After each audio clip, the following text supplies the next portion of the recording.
Today we're going to unbox the HD portable base station from Vector. This allows for RTK precision down to inches for positioning accuracy. Let's get into it. We're going to go ahead and unbox the Vector HD RTK base station. We have our base station module right here. A couple buttons on the front, nice display on the front that shows you the status.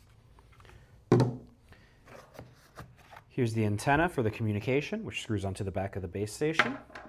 And we have two methods of powering the base station.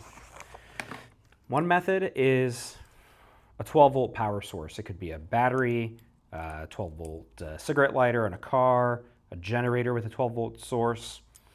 We also have the ability to plug it into a USB port. So two different options to power it.